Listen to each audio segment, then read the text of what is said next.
Welcome everyone. Welcome to MAGFest challenges, bringing excitement to retro games. I'm sure a lot of you have played the challenges that are downstairs, either this year or previous years. But this year we wanted to go over how we make those, how we, think them up, create them, and how we can even get some of your ideas out there in the future.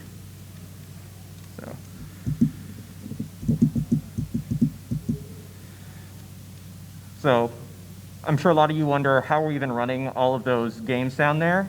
We're actually running them through a special emulator called BizHawk.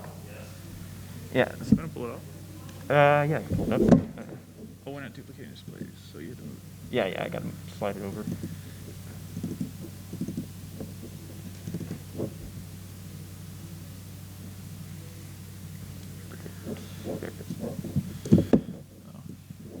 It's just so. This emulator is like a lot of other ones. You can load in ROMs and play games, but it has a lot of extra features as well. It allows you to view the game's memory as you're playing the game, and you can see all the values as they're stored as you progress through the game, and you can even update and modify them as well. So let me pull up everyone's favorite game. Where is it? I don't know if it was on the list. It would be everyone's favorite game. 1 second. Any of you ever use a Game Shark Pro for either PlayStation or Nintendo 64? It's a lot like that. There was a feature where you could create your own codes, and you press the button on the side of it, and it comes up with a little menu, and you look for values greater than or less than last thing. It's a lot like that. Yeah. You see less than, greater than. So this is all the memory addresses in the RAM of the game that's running. And if we're looking for certain conditions, Mario is further off the ground or is off the ground, we'll jump and then click not equal to because he's no longer on the ground. So, that wasn't working. no, it's probably just not set up for the. Oh, right. Yeah, hold on 1 second. Just got to set some of the configurations. So some of the challenges we have to do weird stuff with the controller config so that we can trick the engine into thinking inputs are different than they actually are.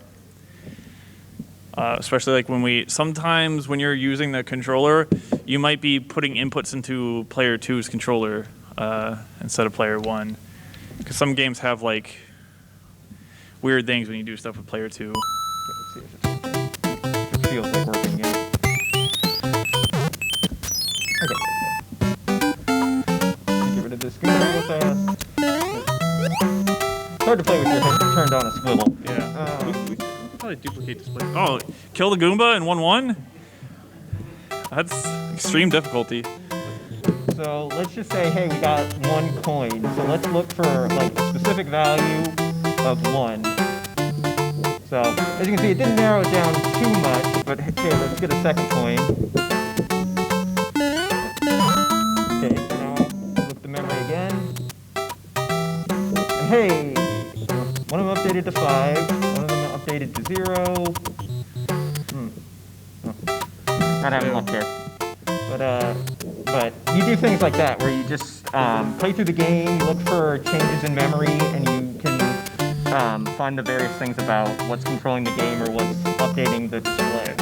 And this is a great example of collecting coins because if you've played the challenges, there's a couple of challenges where collecting a coin or a ring will kill you. And this is basically what we do is we look for, is the player's coin balance greater than 0? If so, we execute the kill. Yeah. Yeah, gotta be harsh in these challenges. So right now what we're doing is we're just looking at the RAM manually, but eventually you have to bring in some programming, and that is actually built into this tool as well through a programming language called Lua. And this is the main reason we use BizHawk, because it gives us a common platform for pretty much every retro console. BizHawk supports NES, SNES, Game Boy, Game Boy Advance, I think Game Boy Color, N64, PlayStation 1, and I'm sure plenty of other Does it support Vertical Boy? There's also TI-83, but unfortunately not TI-83 Plus. So like most of the good games are for the TI-83 Plus, unfortunately. I got Block Dude working once, but I couldn't get it to like load consistently. So that's why you don't have a Block Dude challenge. I'm sorry. Dope Wars probably could work, but we'll. So it's not a great. Oh, we don't have an IDE on this thing. Yeah, we don't have a great IDE. This is one of the like actual challenge like boxes because it has all the stuff we needed. So sorry, we don't have like dev tools on it. Yeah. So one nice thing about Lua is that some of it, at least, is fairly readable. I have a couple of functions here. If you've ever programmed before, these are like things that are designed to do one action at a time. I have a code just like when I'm debugging that'll give me like a cloud item and a whistle item in Mario's inventory, so that way I can get to the exact level I need for a challenge. And then when you need to do things that are like based on a user's input, you can actually get the user's input and just say, hey, if they're pressing the A button, do this. If they're pressing the B button, do this. Yeah. It's all meant to be just fairly easy to understand. And then, like most code, you can add comments to make it even more readable as you are going along. Yeah. How many of you played the Speedrun challenge last year? Yeah. So the 2 years ago. Sorry, no Speedrun challenge this year. We couldn't come up with one Doom-wise that was like not just Doom. We thought about doing like a custom level. That probably would have been the only thing we could have done. It didn't come together in time.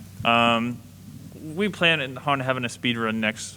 We don't know what the next theme is. Yeah, once we get the inside information. Yeah, themes are not decided ahead of time. They happen between like fests. But like that particular speedrun had the longest code, had the most code, because there were so many things going on in the background. I don't know if you noticed, but in Donkey Kong Country, you're always on the left third of the screen. The camera will not shift. It is hard coded to be that way, and so I basically turned off Donkey Kong's camera movement and rewrote it in Lua, so that you're always on the the right side of the screen, because it was playing the level backwards. If you didn't play What's the name of the challenge? Must Go Back. Must go back. Oh, there it is. Yeah. So there's a lot of things like.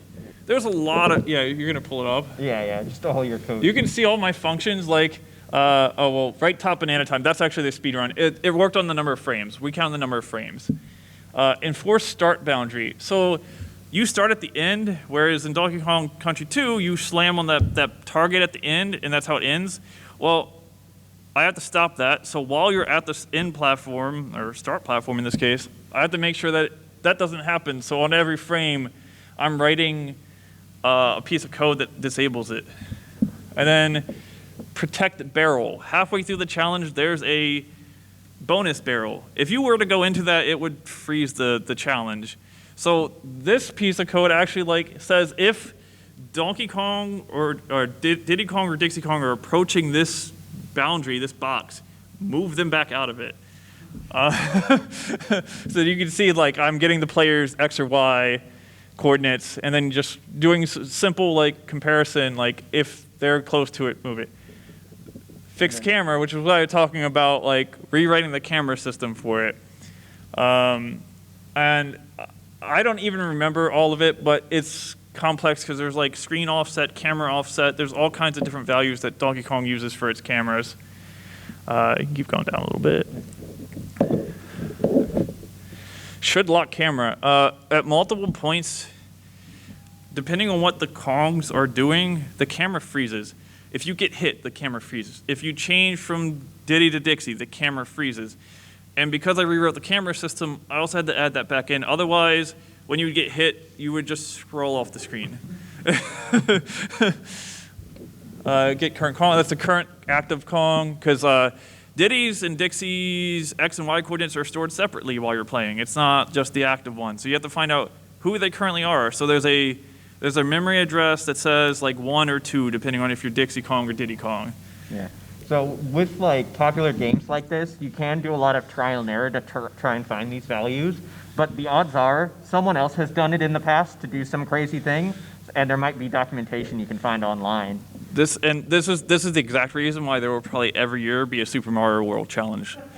That game has every line of code in it disassembled and commented out, and every single address in memory has been mapped in with a full description. If you ever go to SMW Central, I think .net, I think it's .net, they have everything. And if you want to do something with that engine, someone has already written a patch to do it. So one of the first challenges was it's like you played Mario, but you could flip gravity. I didn't write the gravity flip patch. That was already written. I just took it and made some minor changes to it. Like you can't flip it unless you're touching the ground.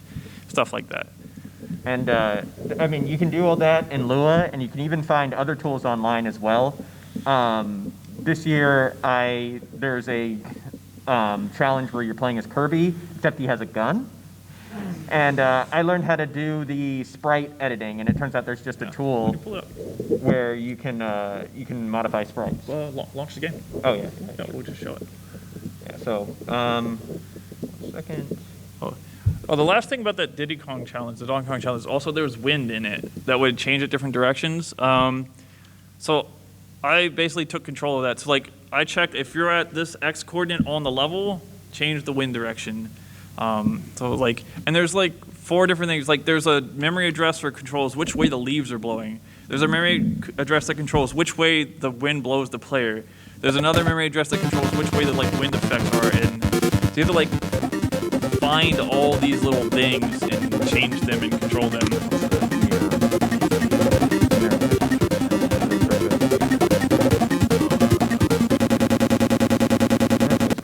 There we go. So what I did was I went into the code or the sprite data for this Kirby game, and I found the enemy that gives you laser. And instead of that enemy, I just made it a gun. And then a few other things. The power up right here in the lower right, it's the power up normally would display laser.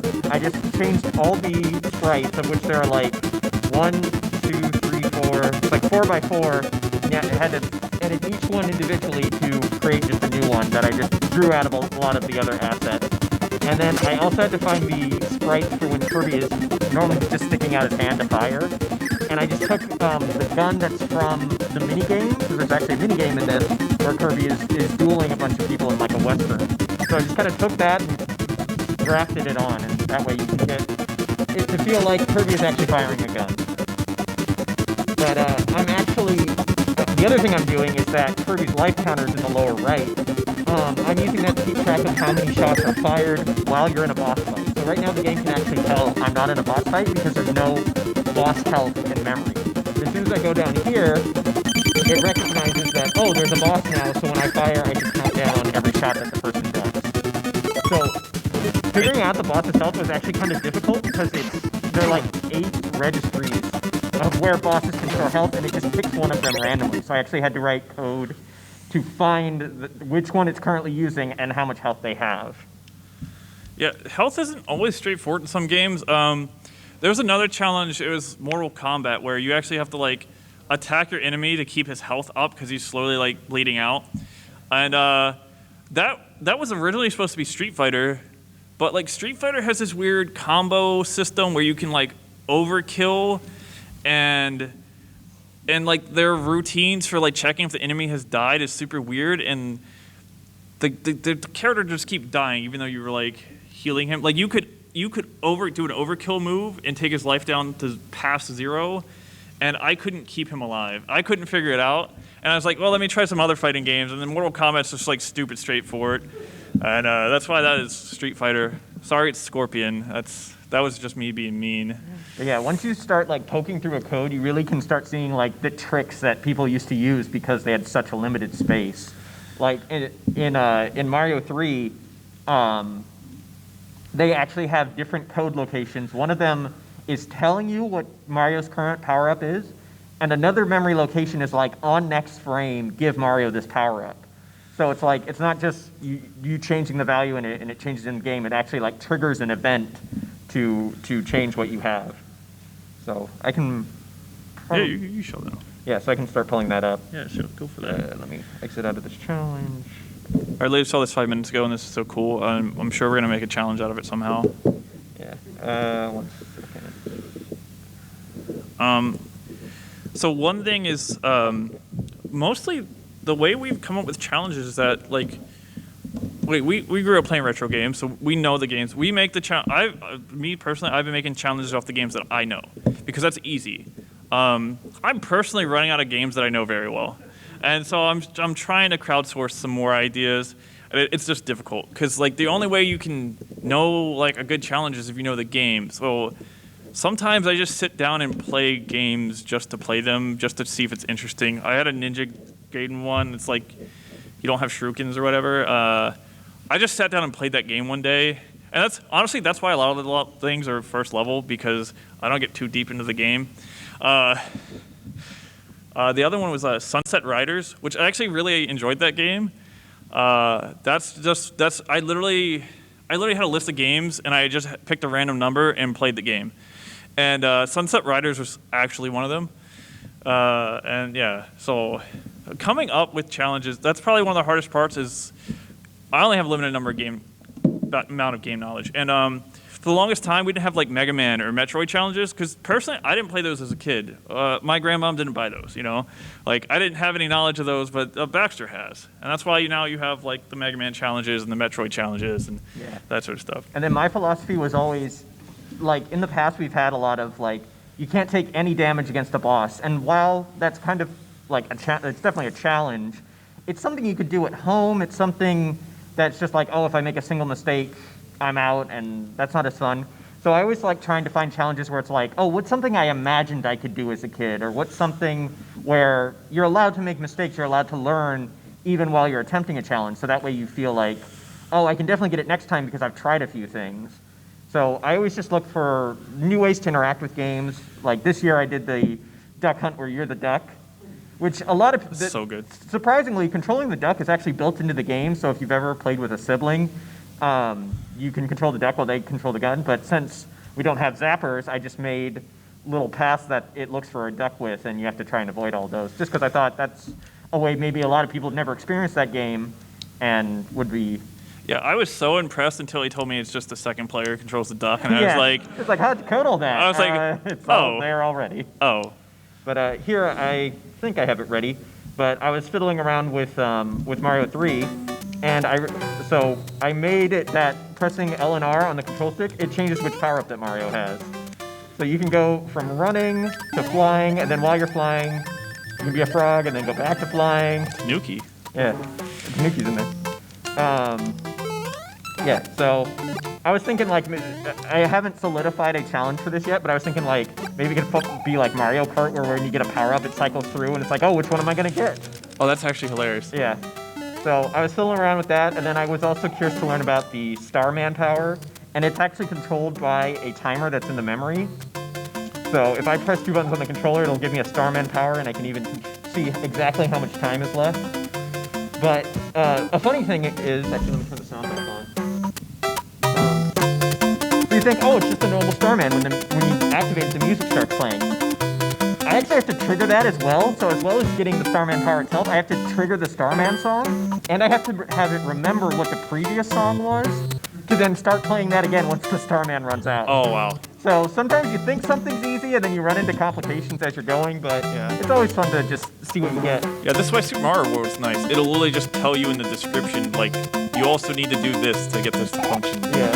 And so this one I was thinking, like, you could have a challenge where, like, they have to keep the Starman power by, like, collecting coins and beating enemies. So right now I just have it, when I press the button, it's going back up instead of down.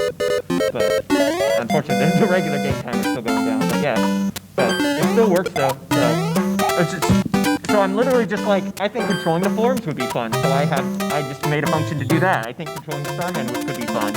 And then you actually find the challenge later, once you've made a few things to work with. But there was one other thing that I was thinking of that's very infamous with Mario 3. So let me see if I can actually get that working.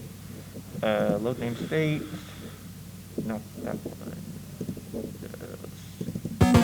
So everyone remembers this part, where there are hands that'll randomly pick you up with a 50-50 chance. Well, what if you could just control that? Let's see. No, I'm not feeling hands right now. Wait, maybe I'm feeling hands. So I was thinking that there could also be a speedrun where, like, I was thinking of calling it Speedrunner's Nightmare, where you have to do all the hands level and as fast as you can. So I was like, well, I need to be able to trigger those hands. So I found that it's literally just a single,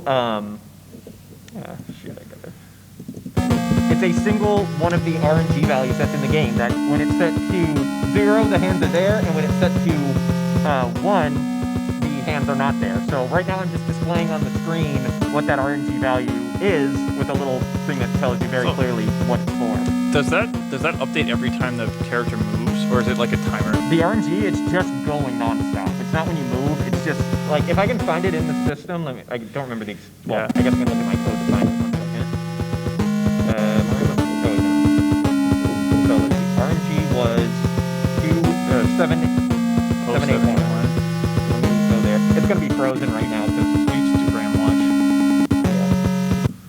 Let me switch to.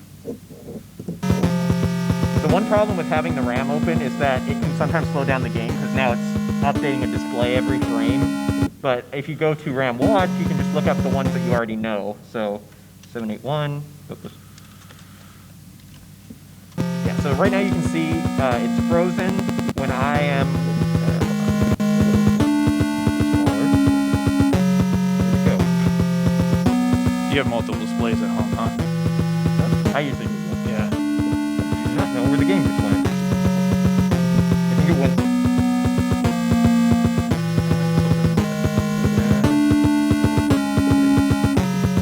Yeah. So one other aspect of the challenger's machine is actually getting the window focused all the time. That was actually a big challenge that I had to deal with. So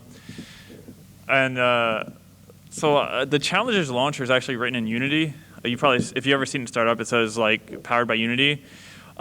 Solely for the fact that they just have like UI components already existing, and it's easy to work with, and I know C#, so it was easy. But there's also like a lot of Windows API calls that get made, because when you launch a challenge, it actually sets the frame rate of Unity to 1 frame per second and minimizes it. And we don't launch Explorer.exe on Windows. It's actually replaced completely by the challenger's launcher. Actually, between like Unity minimizing and the game launching, there's like a thing that says loading, or it might show like a guy flipping a table or something. That's literally just a black window with some text in it. It's a little Windows app that's running. It's not actually wallpaper. That's actually Explorer.exe now. And that's there just so that there's some, it's not just a black screen. So there's text. That text isn't real. But there's a lot of Windows API calls that the Unity launcher is making to make sure that the emulator is front and center, that the mouse isn't being shown, that that when Unity comes back into play, it becomes full screen and not a window, because it goes windowed mode, minimizes, and then opens the emulator and full screens it. So like, not having this problem is probably one of the main reasons why it's on Windows. Doing this on Linux was challenging. One, like, yeah, libretro exists now, but when I started doing this, it wasn't there, and BizHawk was the common platform that we could use for everything, and it's nice and simple. And also, window management was just hard to do on Linux. I used to get the question a lot, like, why Windows? But I don't think anyone realizes it's Windows anymore, because it doesn't show any semblance of Windows anymore. For some reason, the RAM is, or the RNG is not updating, and I'm not sure why. That sure is a conundrum. Yeah. Welcome to presenting. Yeah. Let me try loading it one more time. Yeah, because right now, normally this should be like updating every frame, and yet it's not. Let me check one other thing. It's not. Oh, is your Lewis curve running? I don't think so, because it's not open. Yeah. Oh. You hear a really weird sound. That's the sound of trying to scroll through the memory while it's running. Oh, wait, I think it's the other memory. Oh. Yeah, so... Really? Yeah, Yeah, no. Let me reread my own code. Well, Yeah. Well, No. where do you read it from? Because it'll say like main memory or. Yeah.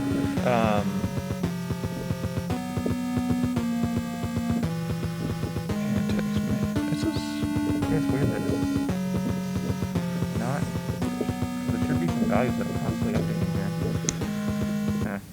here. Oh well. It's not as important. So did you actually play through all the hand levels? Huh? I mean, yeah, they're like 5 seconds long. Was it fun? Speedrunners hate them just because they're just a loss of a minute, but they're not a whole level, really. Are they fun? No. So here's a big challenge, is that you can spend a good amount of time developing a challenge, and then you play it, and it sucks. I don't know if you guys have met Dak. If you've been at closing ceremonies, you've met him. He's like our marketing guy, very energetic. He begged me to make a challenge where it's you play F-Zero, but your inputs are delayed by like half a second or a second. And that is not fun. And I told him this in our messaging on our Slack. I was like, hey, I did it. It's not fun. And the way I did it was like your inputs are mapped to player 2, and the Lua script just keeps a track of everything that you've put in on player 2, and then feeds it into the player 1 input 500 milliseconds later. And I was like, dude, it's not fun. One, I'm not good at F-Zero-X, and I don't know the maps, so I suck at it. Maybe that's it, but I don't think it's fun. It's like playing on a laggy connection. And he was actually over at my apartment one day, and I was like, here, play this. He's like, yeah, this is horrible. I was like, yeah, it's just not fun. And that happens a lot. One of those actually made it in. It's the Bernstein Bears challenge.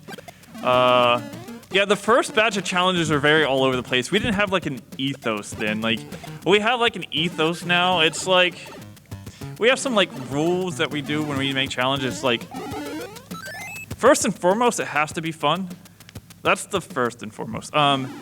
Also, we now have a thing. It's like it needs to be something you couldn't easily set up yourself at home. It has to be something that we engineered. We put some effort into that you couldn't set up. Like a lot of the old challenges before this system, before my time at MAGFest, there was MAGFest challenges. This isn't a new department. It's not a new thing to MAGFest, but the way we do it is new. And a lot of the old challenges were like, beat this boss, or do this standard vanilla mechanic in the game. And we're trying to avoid that. I feel like it's too easy to do. Not that there was anything wrong with it. There are definitely hard challenges in video games, and we definitely they'll come in sometimes, but we try very hard to make it different. Like the duck hunt thing. Like, it's completely backwards from how you would usually play it, where you control the duck trying to escape the gun. It's completely backwards from your usual play experience, and not something you could easily do at home. I mean, you can if you have 2 people, but who has friends? So I guess we can talk about that. So the reason that we wanted to show all this off is that this is not something exclusive to us. This is something anyone can do. You can get this emulator pretty easy. You can find a ROM just lying on the floor. You certainly didn't get it somehow illegally. It's certainly yours. And then just start fiddling around, and if you find something fun or something unique, you can send it to us, and we can look at what you've done, or we can even hear, like, you know, what thing you're trying to do or what thing you've started, and see if it sounds like a good idea. And if you're able to create a whole challenge, we can certainly take it into our system for next year. Yeah, definitely not. There's a good amount of the challenges which were like and you don't even have to, if you don't even know how to code, but you have an idea, you let us know. There's a lot of the challenges that were just a random attendee walked up to me and said, hey, I think this would be cool. Or just like, there's a Frogger challenge where you can't see the frog when you move it. That's actually taken from one of our arcade machines in the, it has like a memory issue and it won't draw the frog onto the screen. And someone's like, hey, this is like a classic MAGFest trope. Can you make it into a challenge? And I was like, yeah, sure, let's do that. And that actually ended up being real easy because it's SNES and you can just turn off sprites, and it's literally just a toggle that says turn off sprites. So yeah, don't be afraid to like reach out to us. Another thing that could be helpful is if you like doing sprite art. Like I showed off the Kirby that I drew, and that's with me having no art skills. I just kind of like followed a lot of examples and was inspired by other people's works.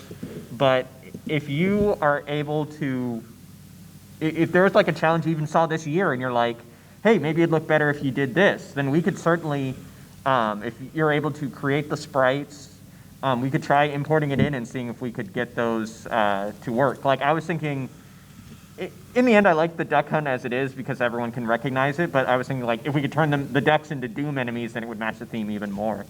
So just there are lots of ways that you can contribute, and there are lots of ways we can try making the challenges even better. So like, if you ever wanted to staff MAGFest but not work it, like all of our work is pretty much pre-event or off hours. So if it's something you interested in you but you can't take away from MAGFest, you can see we're not down there right now. The system's automated. That was one of the things that I wanted to do with challenges, because it's hard to get staff to sit around and just watch people do challenges and mark off their sheets, and it's memory manipulation. We should be able to track that. And that's kind of how this all began, because I saw the problems that the old challenges department was having with technological upkeep and just having staff. There was, I think, my first year attending MAGFest, or my first year staffing MAGFest, one of the two, challenges was supposed to be a thing. All the laptops were there, but it didn't run. And then the next MAGFest, I think it was the same thing. No one could get it functional, and no one made new ones. It kind of like something that fell off, and it was something I always wanted to do, but was never available because it just didn't work. And that's actually how I ended up here. I redid the whole system because I wanted to play it. And this is kind of a MAGFest thing. If you went to opening ceremonies, I think this was actually covered by Josiah. He's the head of like staffing operations. MAGFest is very much about if an attendee wants to see something at the event and they can do it, MAGFest is always open to have someone pitch that and run it. Like we have all kinds of things that were just an attendee decided to do it. Like things like chip space and stuff like that. There's just people that are enthusiastic about it and they want to see it at the event, so they just do it themselves. That's how a lot of the content of MAGFest actually happens. MAGFest doesn't take sponsorships. The only sponsorship in all of MAGFest is Computer Upgrade King and LAN. But that's because they bring in like 40-some PCs for anyone to sit down and play. Like the value proposition there is just insane, and that's the only time you'll see even an advertisement at MAGFest. That's kind of like a MAGFest ethos, and that's just how challenges became a thing. Is that an attendee, myself, wanted to see it, and so I made it. And then I joined the team just because I was like, this seems cool, and I looked into how hard it was to make, and I'm like, oh, this is easy. This is so easy to do. So I just made one and submitted it, and then I was pretty much ready to go. Yeah, sure. I'll show you guys like some of the back end stuff. Maybe that's interesting to some of you, like how it all works. I mentioned it's written in Unity. Let's see. Everything's in. We use hard-coded paths for everything, so excuse me for dumping it in the root of C. So we have the Unity launcher. This doesn't have the Doom theme, unfortunately.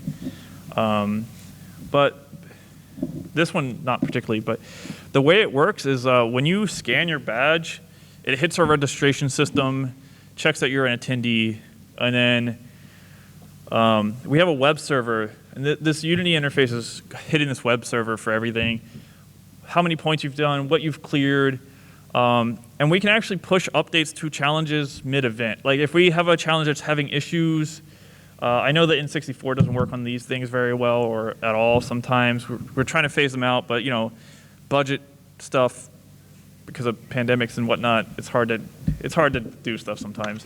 So all this stuff is stored on a web server, and I can show you that actually.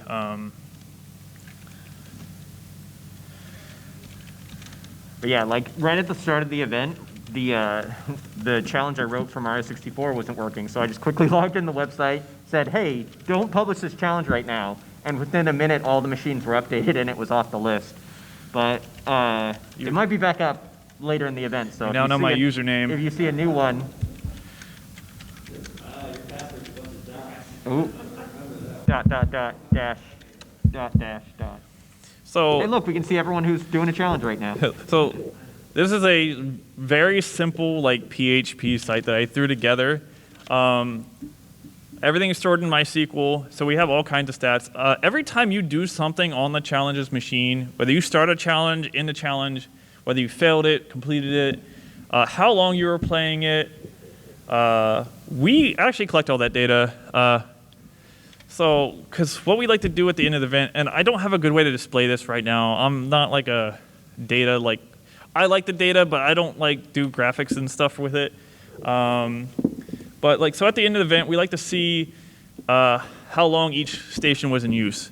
So like we can see at the end of the event, we had like, at the last event, we had like 20 some stations going. And what I saw was that almost all of them were in use 100% of the time. So like, by the end of the event, this might be like 72 hours. This is how long the station's been signed in for. And you can see like, we have an event for every time someone signs in or signs out. We watch it. Apparently badge number 4 was going. Yeah, I wonder who that is. So like, we can see individual players' details, how many challenges they beat, when they last logged in, how long they've played, how long they've been signed in, what challenges they beat, how many attempts they made on that challenge, whether they failed it, whether they completed it, how long they spent trying that challenge. We track all this data. Wow, this guy was busy. Is it me? Because Oh, it might have been. It might have been someone just testing. That's a very possibility. I don't know. Yeah, if it's 166, that's me. Oh. So that was me testing all the machines constantly. Oh, that's why there's so much data.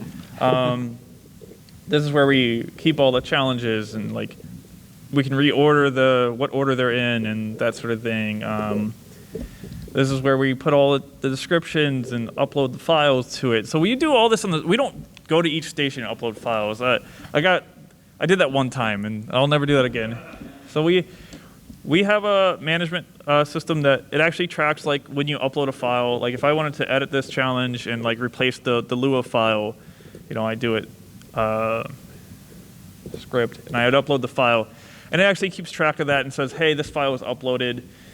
And then when we're done editing it, so like we would do increment version and publish. And so what this does is it increments this number. Every time the stations get back to the login screen, they actually hit an API and say, hey, what's the most recent challenges version? And it says, oh, it's 63. It's like, okay. It tells the server, hey, I'm currently at version 62. I want to get to 63. And this web server actually generated a zip file of the delta between those two. So like the stations aren't like, and the reason it's this way is because of PlayStation. PlayStation ISOs are huge. And you can eliminate some of the WAV files off of them. BitHawk does not support MP3. So your only option is to remove tracks that aren't used. And that only covers so much. So that's why this is a Delta thing. Otherwise, it would be downloading like 5 gigs of data every single time there was an update. The prizes, there's only endpoints this year.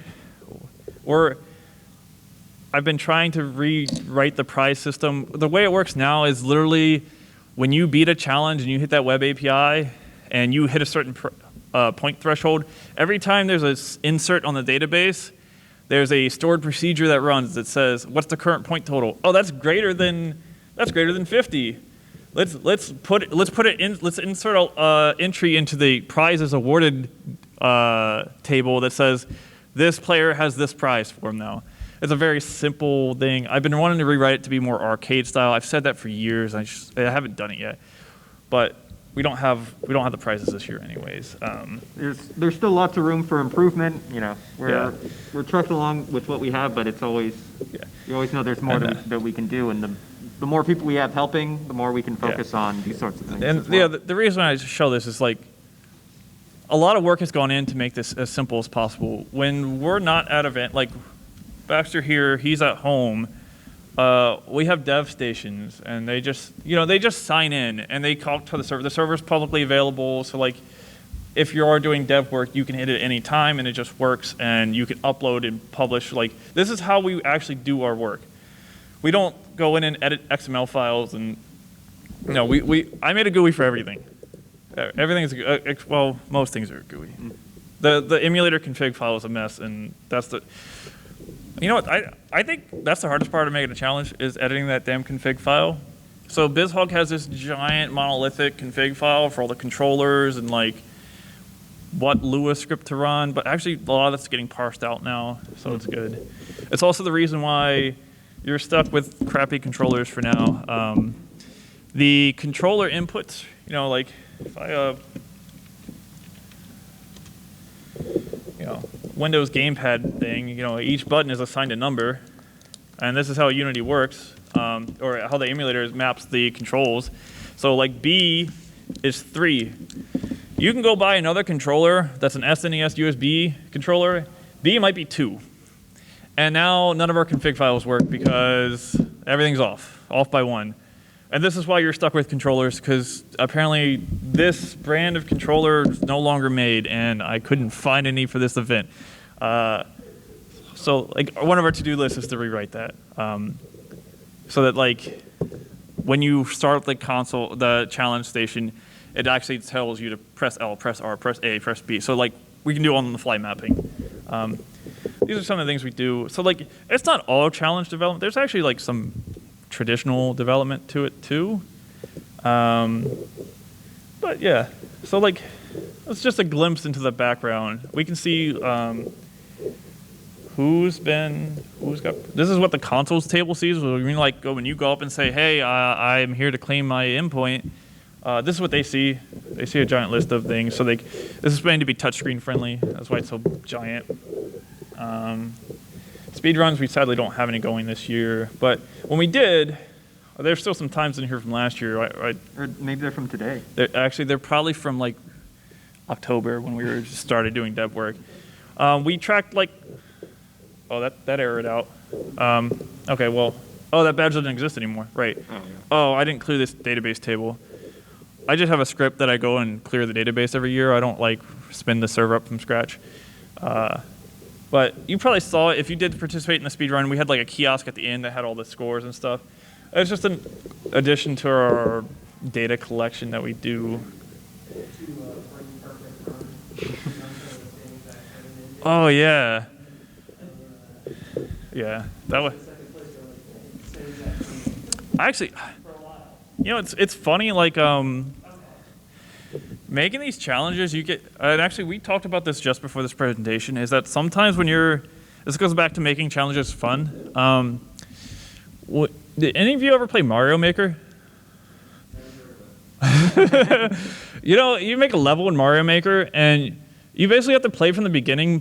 If you do any kind of fancy stuff with on-off switches, well, that's Mario Maker 2, but if you do any kind of fancy mechanic, off-screen automated thing, you basically have to play from the beginning. And when we're doing challenges, we have to do the same thing because we have to make sure it works. We have to make sure it works no matter what the player does. And I guess this is game philosophy, design philosophy in general. That's why game testers exist, is you have to try everything that the player might do. Try to jump in the bonus barrel in the Donkey Kong game, because it might have unexpected results. And so when you're doing that every day or constantly over and over again, it becomes easy for you, and it becomes very easy to, at the end of it all, say, you know what, this is too easy. I need to make this harder. And I think this is why half the levels in Super Expert are the way they are. Because someone sat down and played it from the beginning to end 150 times, and they know the inputs that they're putting, and they we can make that jump tighter because I know the exact frame that I press this jump button because it's my muscle memory. And that's very hard to avoid. And I think we need playtesters too, honestly. Yeah. Just not the two of us. Yeah, yeah. So, like, Yeah. I always like create something and I think it's great, but I'm like, I see people playing it and I'm like, did I explain that well enough? You know. So you just gotta hope for the best, but definitely getting more people looking at it always helps. Yeah. Sometimes I have friends over at my place and I just be like, is this fun? Am I making this clear enough what this is doing? And sometimes I do get useful input that I need to make something more obvious or make something clear. But the more we build out the team, the more we can try out each other's challenges as we're uploading them. Because even once a challenge is uploaded, you can edit it, you can change it, you can bring it down completely. It's an ongoing process. What do we? Oh, The only extreme ones are the jump challenge. Which one? What do we have? We have the no jump 64 challenge is extreme. Also, the opposite is true. Things that I thought were extremely hard, people come up to me like, "That's so easy. Why is this extreme?" I'm like, I would spend a day trying to beat a challenge and I not able to do it without cheating, and someone will come to me and be like, "This isn't hard." I'm like, okay. And actually, the first year I did challenges. There's a guy that had he had some fame here at MAGFest called Challenges Andy, known for beating every challenge.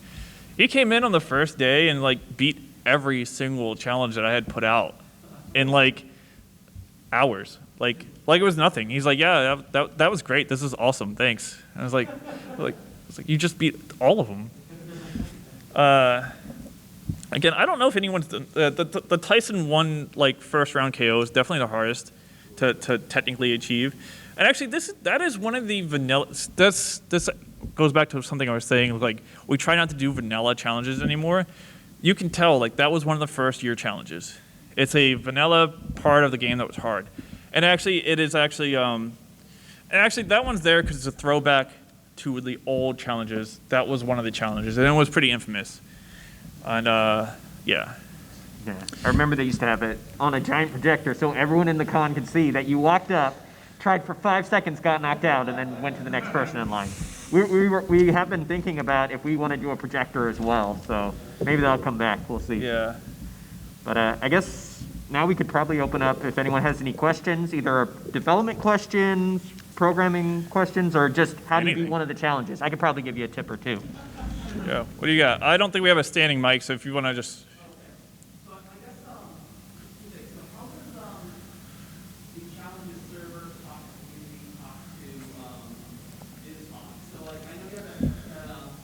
Mm-hmm. Yeah. Okay. So what the gentleman just asked was, how does all the systems talk together? How does the web server, the Unity client, and BizHawk talk back and forth? It's really sad. It's probably the saddest part because it's definitely the thing you shouldn't do, but I'm doing it. Between Unity and the web server is JSON REST API endpoint. It's just JSON web request. You'll find it in every API nowadays. Get, put, post, in some JSON. Between Unity and the emulator, there's not a lot going on there. So I know I'll show you the magic. In the output folder, there is a MAGFest challenges status executable. This is an exe file.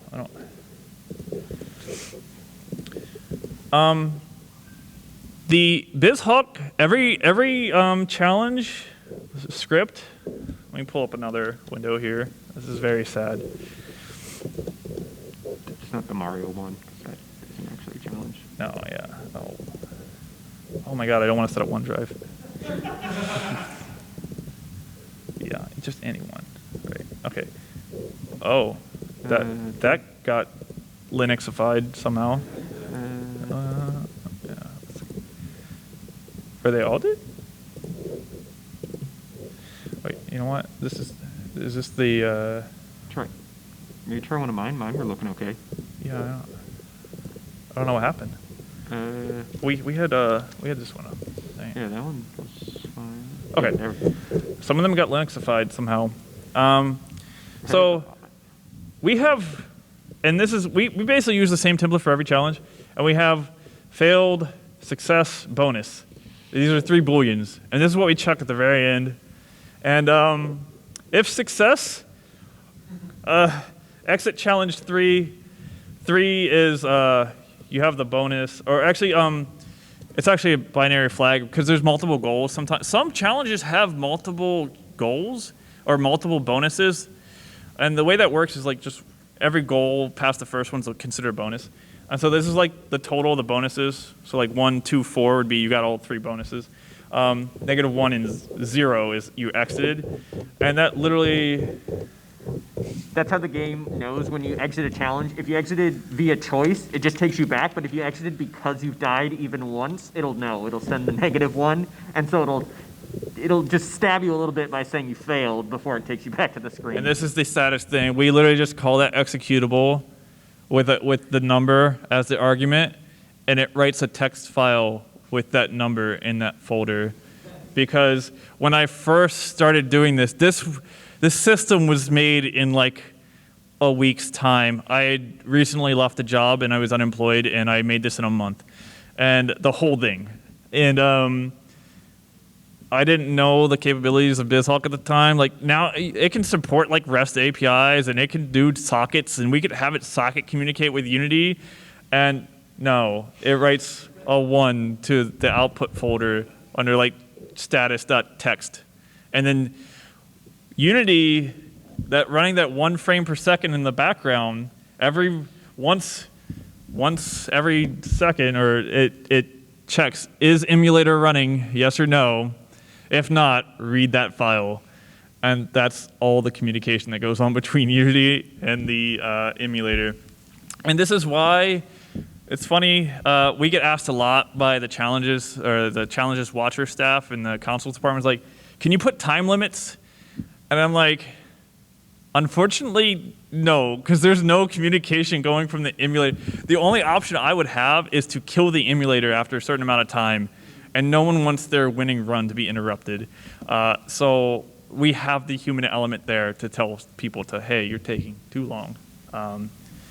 That's it. So it's web API, standard JSON web API for Unity to the web server, and then from Unity to the emulator. Unity launches the emulator writes to a text file. Even with the Speedrun, the same thing. It literally just wrote the number of frames that happened in that run to a text file. And when Unity came up, it's like, okay, this challenge file, was it Speedrun enabled? Yes. Okay, read the speedrun.txt file and pull the number out of it. Great, that's how many frames. Now send it to the web server. It's archaic, but that's the current way it works. Any other questions? Look forward to a speed run next time. Yeah, dude, I'm so proud of that. You have no idea. And literally that happened. The whole speedrun, it becoming a speedrun challenge, the trophy, the engraving, happened the weekend prior to Fest. I started playing that. I made that challenge, and I was like, "This is fun," and then I started getting better and better at it. And I was like, "Man, this is actually a really fun speedrun. I wonder if I could do this." And literally within that weekend, because you were on the team then, right? Yeah. There was no talk about doing a speedrun challenge. I just showed up at an event and was like, "Hey, we're doing a speedrun. I got these banana trophies." No, you didn't show me the trophies. You just kept saying a mystery prize, and I was like, "Oh, that's enough to motivate me." Yeah. So yeah, I really loved that. I was a little sad I didn't do one this year, but I hope the theme next year is something that we can work a speedrun into. Yeah. It made it almost like it became its own thing. Like there were groups of people watching each other play Donkey Kong. Yeah. And going, oh, that's how we did that. That's how you get it. Okay, all right. Yeah. It was the most mind-boggling thing. I couldn't believe it. It was awesome. I wasn't getting the feel from Doom. Sorry if there's a Doom fan in the crowd and I'm insulting them. I'm sorry. I'm just not good at Doom. That's a me problem. Yeah. Also, SNES Doom is interesting. Yeah, I'll leave it at that. And like, is there a Doom for 64? 64 emulation. I hate doing 64 stuff. It's cool, but emulated 64 is like the worst emulation. I think if you've tried to do 64 emulation, it's definitely the most jank. We can do PlayStation 1, no problem. It's a breeze. Every other console that BizHawk supports, great. 64 it's hit and miss. You have to like try specific video plugins or resolutions, or it's a mess. Has it? Oh, I have to look into that.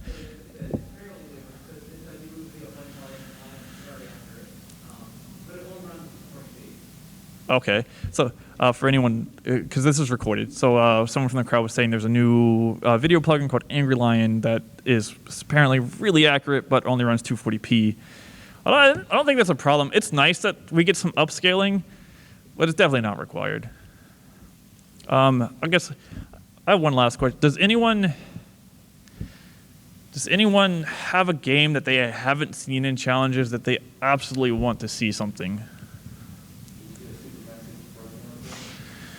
I said something that people would. I didn't say that people would enjoy it. Someone suggested Superman 64. I mean, we could probably do something unique. That's a unique 3D flying. We could do something. We could definitely do something. Maybe like the rings fly at you and you have to avoid them. Pilot wings. There's both a SNES and a N64 pilot wings. So SNES pilot wings is an interesting beast. Actually, that is actually, I played that game to look for a challenge and I couldn't come up with anything at the time. But the only reason I've ever played Pilot Wings SNES is because of challenges. It came up in my random number generator. But I'll take another look. Or if you have an idea, let me know. Okay, where should we send them, or where should they send their? You pick your media. Reddit, I read the Reddit after the event every year. If anyone mentions challenges, I probably see it. We have an email address. It's challenges@magfest.org. I will most likely be at closing ceremonies. So if during the event you thought of something and you're still around on Sunday, I know a lot of people have to fly out and stuff, feel free to stop by closing ceremonies. If you're not aware, closing ceremonies, MAGFest has a Q&A session where they take feedback in, and a lot of the higher up MAGFest organizers are there, and they actually have answers for things. So if there's something that's absolutely bugging you about MAGFest or anything to do with MAGFest, and you want to voice your concern, closing ceremonies is the place to do it. You guys are there, I know, yeah. It's actually a good place to go if you want to give feedback. It's going to be the most direct to the most important people that you can, as an attendee, reach out to. I just go there and say the challenges were great this year and the station. I love you for it. He comes and says challenges are great and to give us more money every year. It's awesome. Which worked. It honestly worked because when we first started, we only had 10 stations, and enough people were saying nice things about us on Reddit and in the closing ceremonies that they gave us budget for more. And that's why we have the 20 now. The only reason we have limited is because our controllers are dying. And we're gonna fix that next year, so. Cool. All right, great. Thank you for coming to the challenges panel. I think we're gonna try to do this every year. Because we showed you the upload thing, one of the things we want to do is make a challenge live, but we have to do TV Magic stuff because it literally takes hours to make one. So we have to TV Magic it. So that pie that's already completed. Yeah. So that way you can leave and be now you can go play the challenge. It'll be downstairs.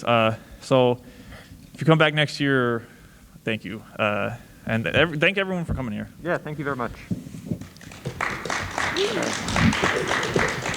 I'll probably be down, walk around, seeing people trying the challenges, and maybe giving a hint or two if anyone seems really stuck. So I'm sure I'll see you down there.